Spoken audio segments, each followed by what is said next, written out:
So Saturday was the final preseason game for the Atlanta Falcons, and I wanted to come on here and talk about Marcus Mariota and Desmond Ritter. So let's start with Marcus. In Marcus Mariota's first preseason game against Detroit, he didn't play a whole lot. He went 2 for 2, had 36 yards passing. He rushed 3 times and had 23 yards rushing and had a touchdown run. Against New York, he threw the ball 10 times, had 6 completions, had 132 yards total, 1 touchdown pass. And that was it. He only played a quarter in both games. Now, as I look on my phone to see if he is still going to be starting as I'm recording this video, Calvin Ridley's home gets breaking in. The Falcons cut Quadre Allison. Oh wow, that's kind of disappointing. Felt as if he never really got a fair shot. So far, nothing but roster cuts. But anyway, I can't really find anything that says Marcus Mariota isn't going to start, but I'm assuming he is going to start. So, Marcus Mariota, as I've said this offseason, I don't think that he is going to be the guy going forward to be the franchise quarterback. Watching him when he was in Tennessee, I felt as if that he did not do a good job of trying to push the ball down the field. I felt as if he was too afraid to take chances. And this preseason, I will say that he looks more focused and more determined to try and prove that he still can play and that he can be a franchise quarterback. Against Detroit, he led the team down the field for a touchdown. Felt as if he utilized most of that drive with his legs rather than his arm. Now, there were a couple of times where the pocket was collapsing and he utilized his mobility to get out of trouble and decided to take off with it and run for a first down. And plus, Arthur Smith did a good job of utilizing bootlegs and play actions and establish a running game to help make those play actions more effective. And he did have a couple of nice throws on the drive. Then the following week against the Jets, he looked a lot better to me. He definitely utilized his arm. Thought he did a good job of staying in the pocket and being more effective with his arm. He hit a beautiful pass completion to Kyle Pitts down the sideline for a 52-yard pass. He had a few more good completions, and then he hit Olamide Zaccheaus for a 13-yard touchdown. So I thought he definitely looked a lot better than his first showing. And it's funny because I was talking to my uncle about Marcus Mariota, and he felt as if the reason why he played so well and tried to take chances down the field was because of Desmond Ritter, who has already shown some promise that he could be a potential superstar in the NFL. Marcus Mariota, to me, I look at a guy who was in Tennessee. I still see that guy that was in Tennessee. Hopefully he has made some improvements to his game. Hopefully he'll be more aggressive. And now, of course, football is a team sport. I feel like I have to stress that every time I talk about quarterbacks because they get the blame and the credit. Football is a team sport, so there are still question marks that are outside of Marcus Mariota. How is the offensive line going to fare? How are the receivers going to fare? Are the receivers going to stay healthy?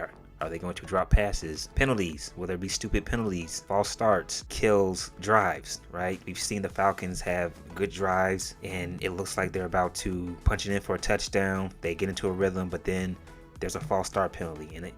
And then there's another stupid penalty. And the next thing you know, they go from 1st and goal to 2nd and 15. So you cannot have that. Hopefully none of that happens. All that gets cleaned up. Some of those penalties did occur during the preseason, so you just hope that that's not a sign of the same old things happening with this team going forward. So let's get into Desmond Ritter. Desmond Ritter, you could probably say that he looks a lot better than Marcus Mariota. I've been very impressed with his first 3 showings. Against Detroit, Desmond had 22 passing attempts, 10 completions, 103 yards, 2 touchdowns. Now his passing attempts and completion stats may not look all that great, but stats don't really tell the whole story. Falcons had some drop passes in that game. Then we go to New York. Oh, and he also had 6 rushing attempts, 59 yards rushing. Then we go to New York, 13 passing attempts, 10 completions, 143 yards, no touchdowns. Then against Jacksonville, Saturday, 21 passing attempts, 14 completions, 185 yards, 1 touchdown, 2 interceptions. He was sacked 2 times. I didn't really finish that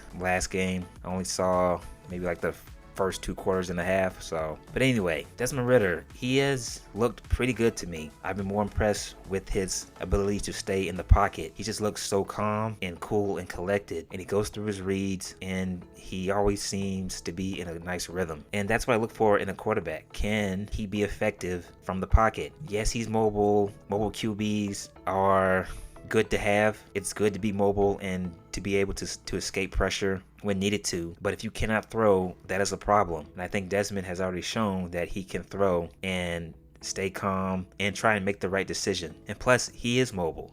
So if you have a quarterback that can not only throw, but can also run, that is a big problem. And to me, that is a dangerous quarterback to deal with. He has to be able to throw, number one, and then number two, be able to make plays with his legs.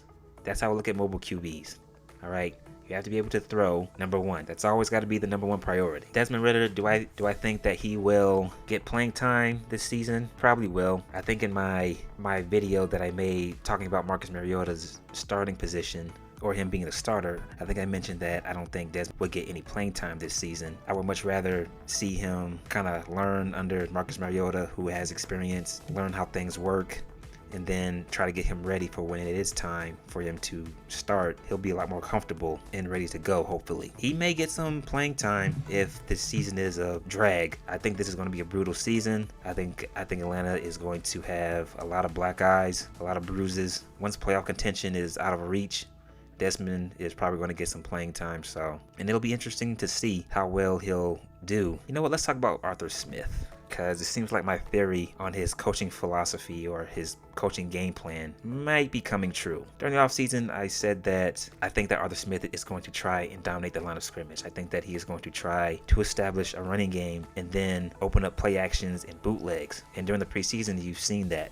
And I am all for it. I love it. But my question is that how is he going to draw up other plays when teams are stuffing the run? Because teams aren't going to let you just run all over them the entire game. So I still have question marks when it comes to his passing play designs, and how is he going to be able to create plays to score when they're in the red zone. They have to score in the red zone. They must take advantage of those opportunities. I'm tired of seeing this team being so close but still not be able to punch it in the end zone. So football is right around the corner. It looks like Atlanta may not have to wait a very long time to find their next quarterback, which will be awesome. Desmond Ritter may be that guy. He may be that guy. So we'll see.